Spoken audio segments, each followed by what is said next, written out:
ಹೊಂಬಾಳೆ films ರವರ Salaar part 1 cease fire December 22ರಂದು ಜಗತ್ತಿನಾದ್ಯಂತ ಬಿಡುಗಡೆಯಾಗುವುದಕ್ಕೆ ಸಜ್ಜಾಗ್ತಿದೆ.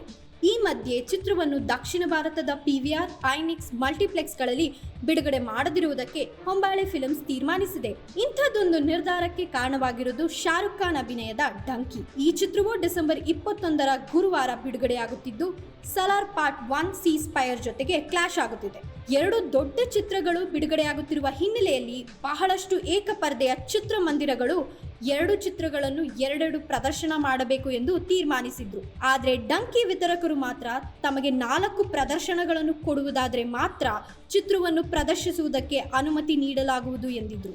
ಯಾವಾಗ ಏಕಪರ್ದೆಯ ಚಿತ್ರಮಂದಿರಗಳ ಸಂಘಗಳು ಎರಡು ಚಿತ್ರಗಳನ್ನು ಪ್ರದರ್ಶಿಸುವ ತೀರ್ಮಾನ ತೆಗೆದುಕೊಂಡಿತೋ ಆಗ ಡಂಕಿ ಚಿತ್ರದ ವಿತರಕರು ಮಲ್ಟಿಪ್ಲೆಕ್ಸ್ನತ್ತ ವಾಲಿದ್ರು. ಅಲ್ಲಿ ಹೆಚ್ಚು ಪ್ರದರ್ಶನಗಳನ್ನು ಗಿಟ್ಟಿಸಿದ್ರು. PVR ಐನಿಕ್ಸ್ ಮತ್ತು ಮಿರಾಜ್ ಮಲ್ಟಿಪ್ಲೆಕ್ಸ್ಗಳಲ್ಲಿ ಸಲಾರ್ಗಿಂತ ಡಂಕಿ ಚಿತ್ರಕ್ಕೆ ಹೆಚ್ಚಿನ ಪ್ರದರ್ಶನಗಳನ್ನು ಕೊಡುವುದಕ್ಕೆ ಮಲ್ಟಿಪ್ಲೆಕ್ಸ್ಗಳು ಸಹ ಒಪ್ಪಿವೆ. ತಮ್ಮ ಚಿತ್ರಕ್ಕೆ ಆಗ್ತಿರುವ ಅನ್ಯಾಯವನ್ನು ಖಂಡಿಸಿರುವ Hombale films Salaar part 1 cease fire ಚಿತ್ರವನ್ನು ದಕ್ಷಿಣ ಭಾರತದ PVR ಐನಿಕ್ಸ್ ಮತ್ತು ಮಿರಾಜ್ ಮಲ್ಟಿಪ್ಲೆಕ್ಸ್ಗಳಲ್ಲಿ ಬಿಡುಗಡೆ ಮಾಡದಿರುವುದಕ್ಕೆ ತೀರ್ಮಾನಿಸಿದೆ. ಮಿಕ್ಕಂತೆ ಬೇರೆ ಎಲ್ಲ ಮಲ್ಟಿಪ್ಲೆಕ್ಸ್ ಚೈನಾಗಳಾದ ಸಿನಿಪೋಲಿಸ್ ಮತ್ತು ಏಕಪರ್ದೆಯ ಚಿತ್ರಮಂದಿರಗಳಲ್ಲಿ ಬಿಡುಗಡೆ ಮಾಡುವುದಕ್ಕೆ ಮುಂದಾಗಿದೆ. ಸಲಾರ್ ಪಾರ್ಟ್ 1 ಸೀಸ್ ಫೈರ್ ಚಿತ್ರದಲ್ಲಿ ಪ್ರಭಾಸ್ ಜೊತೆಗೆ ಪೃಥ್ವಿರಾಜ್, ಸುಕುಮಾರನ್, ಶ್ರುತಿ ಹಾಸನ್, ಜಗಪತಿ ಬಾಬು ಮುಂತಾದವರು ನಟಿಸಿದ್ದು, ಪ್ರಶಾಂತ್ ನೀಲ್ ಚಿತ್ರಕಥೆ ಬರೆದು ನಿರ್ದೇಶನ ಮಾಡಿದ್ದಾರೆ.